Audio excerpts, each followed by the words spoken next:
2x plus का root 3y बराबर में 3। सेकंड इक्वेशन है रूट 2x रूट 3x है, रूट 3x माइनस का रूट 8y और बराबर में है 0। हमें सब्स्टिट्यूशन में क्या करना होगा, x की वैल्यू निकालनी होगी, किसी एक वेरिएबल की वैल्यू निकालेंगे। तो हम क्या करेंगे, सेकंड इक्वेशन लेंगे। तो सेकंड इक्वेशन है रूट 3x माइनस का रूट 8y और बराबर में 0। अब एक चीज यहां देखिए, अगर मैं इस माइनस वाले टर्म को उधर लेकर जाऊंगा तो क्या ये इस तरह रह जाएगा, क्या रूट 3x बराबर में रूट 8 और y। तो यहां से हम क्या करेंगे, एक वेरिएबल यानी हम y की वेरिएबल की वैल्यू को निकाल सकते हैं, आप x की वेरिएबल की वैल्यू को भी निकाल सकते हो। तो मैं अगर x को निकालू तो x बराबर में रूट 8y, जो रूट 3 है वो x के साथ मल्टीप्लाई में है, तो कहां पर चला जाएगा, डिवाइड में, मतलब ये हो जाएगा। यानी x की जो वैल्यू आ गई हमारे पास वो क्या आ गया, रूट 8y अपॉन में रूट 3। अब हमारे पास जो 8y की वैल्यू आएगी, हमने कौन से इक्वेशन से फाइंड किया इसे, सेकंड वाले इक्वेशन से। जब सेकंड वाले इक्वेशन से हमने y की x की वैल्यू निकाल ली, तो अब x की वैल्यू को पुट करेंगे फर्स्ट इक्वेशन में। तो यहां पर लिखिए put the value of x in first equation. कौन सी इक्वेशन में, फर्स्ट में। फर्स्ट इक्वेशन देखिए, रूट का 2x प्लस रूट का 3y और बराबर में है क्या 3। हमारे पास किसकी वैल्यू है, x की, तो रखेंगे हम ये क्या, रूट 2 मल्टीप्लाई x की वैल्यू में क्या है रूट 8y अपॉन में रूट 3 और प्लस ये क्या हमारे पास रूट 3y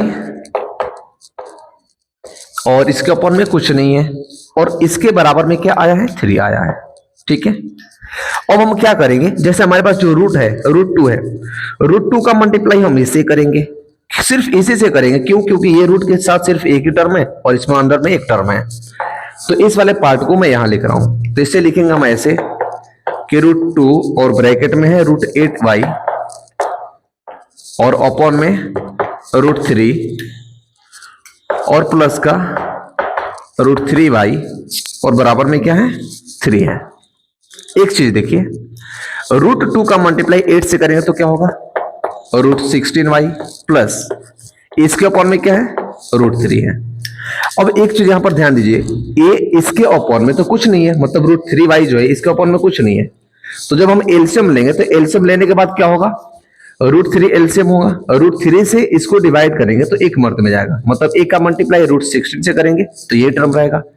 बट रूट 3 का मल्टीप्लाई रूट 3 से करेंगे तो रूट क्या होगा रूट 9y आएगा और बराबर में 3 आया। तो जो डिनोमिनेटर की वैल्यू है उसको हम कहां भेजेंगे, न्यूमरेटर में। रूट 16 की वैल्यू क्या होती है, ये होता है रूट 16 4y प्लस रूट 9 की क्या होगा 3y बराबर 3 से अगर इसका मल्टीप्लाई करेंगे तो 3 रूट क्या होगा 3 होगा। देखो 3 प्लस का 4 कितना हुआ 7y बराबर में 3 अपॉन में रूट 3। हमें क्या चाहिए था, हमने x की वैल्यू यहां पर निकाल रखी है, हमें क्या चाहिए y की वैल्यू। तो y की वैल्यू क्या आ गई रूट 3 अपॉन में रूट 3 अपॉन में क्या आएगा 7, मतलब 3 रूट 3 अपॉन में 7। तो एक हमारे पास जो वेरिएबल थी, दो वेरिएबल थी हमारे पास, एक वेरिएबल था x और दूसरा वेरिएबल था y। तो यहां से हमने सिर्फ y के वेरिएबल की वैल्यू कंप्लीट निकाल ली है। जब y की वैल्यू मैंने ये निकाली है तो अब क्या करेंगे, हम इस y की वैल्यू को हम इक्वेशन नंबर 3 में अगर पुट कर दें तो वहां से हमें किसकी वैल्यू मिलेगी, x की वैल्यू मिलेगी। तो हम इसे पुट कर देंगे, रखेंगे यहां पे। तो यहां पर लिखिए कि put the value of y in equation. कौन सी इक्वेशन में रखना, हमें 3rd में रखना है। जिस इक्वेशन में आपको रखना होगा वो इस तरह से आपको यहां पर लिखना पड़ेगा ताकि पता चले कि हमने जो वैल्यू निकाल रखी है उस वैल्यू को हम कहां रख रखे हैं। तो y की वैल्यू तो ये हो गई, और x की हमारे पास 3rd इक्वेशन क्या है रूट 8y अपॉन में रूट 3। तो रूट का क्या हो जाएगा 8y अपॉन में रूट 3 और इसके इक्वल में है 3, इसके बराबर में क्या है कुछ नहीं है। हम क्या करेंगे, y के जगह